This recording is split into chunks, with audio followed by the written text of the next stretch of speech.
आजादी का अमृत महोत्सव।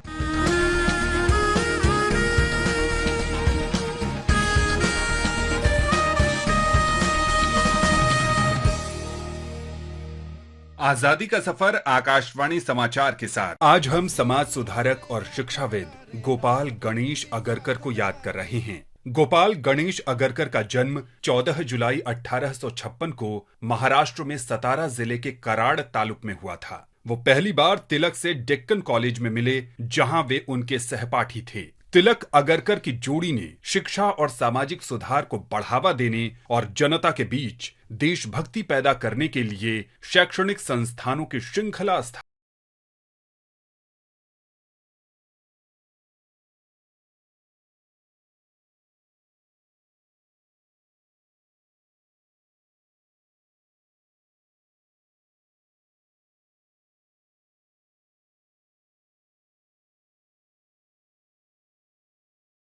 द्वारा स्थापित प्रमुख मराठी समाचार पत्र केसरी के पहले संपादक थे।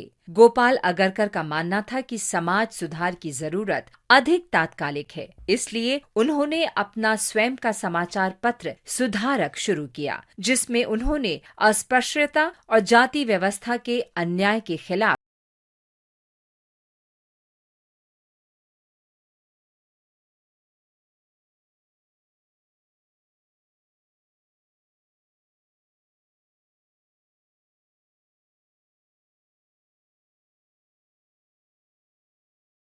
किया। गोपाल गणेश अगरकर जीवन भर जन कल्याण के लिए काम करते रहे और 17 जून 1895 को उनकी मृत्यु हो गई। इस महान राष्ट्रवादी को विनम्र श्रद्धांजलि।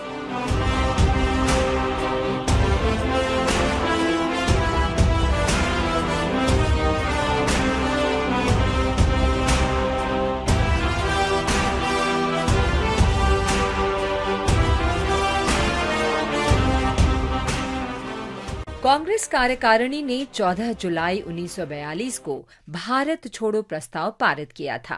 क्रिप्स मिशन की विफलता के बाद गांधी जी ने ब्रिटिश शासन से भारत से स्वैच्छिक वापसी का आह्वान किया। 29 अप्रैल से 1 मई 1942 तक अखिल भारतीय कांग्रेस कार्यकारिणी के प्रस्ताव पर चर्चा करने के लिए इलाहाबाद में बैठक हुई। हालांकि गांधी जी बैठक से अनुपस्थित थे, लेकिन उनके कई बिंदुओं को प्रस्ताव में स्वीकार किया गया। उनमें से सबसे महत्वपूर्ण अहिंसा के प्रति प्रतिबद्धता थी।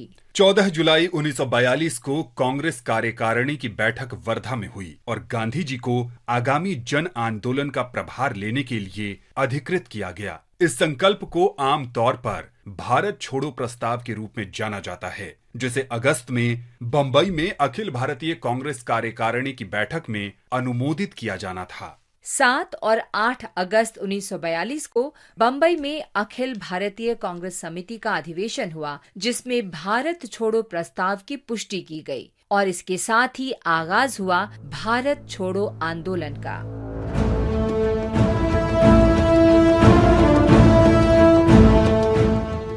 आज हम शहीद गंगराम को भी याद कर रहे हैं। वो ब्रिटिश ईस्ट इंडिया कंपनी की सेना में नौकरी कर रहे थे, लेकिन 1857 में प्रथम स्वतंत्रता संग्राम के दौरान ब्रिटिश शासन के खिलाफ प्रतिरोध में भाग लेने के लिए उन्होंने नौकरी छोड़ दी। उन्होंने कई अवसरों पर अंग्रेजों से लड़ाई की, अपने साथी विद्रोहियों को वित्तीय सहायता दी और उन्हें ब्रिटिश ठिकानों पर हमला करने के लिए प्रेरित किया। कंपनी के सैनिकों ने गंगराम को गिरफ्तार कर लिया और उन पर नौकरी छोड़ने, विद्रोह और अंग्रेजों से बगावत में सहायता करने का मुकदमा चलाया गया। उन्हें 1857 में बेड़ियों में कड़े श्रम के साथ आजीवन कारावास की सजा सुनाई गई और बंबई से अंडमान की सेल्युलर जेल भेज दिया गया था, जहां 14 जुलाई 1858 को कैद में ही उनकी मृत्यु हो गई। शहीद गंगराम को नमन।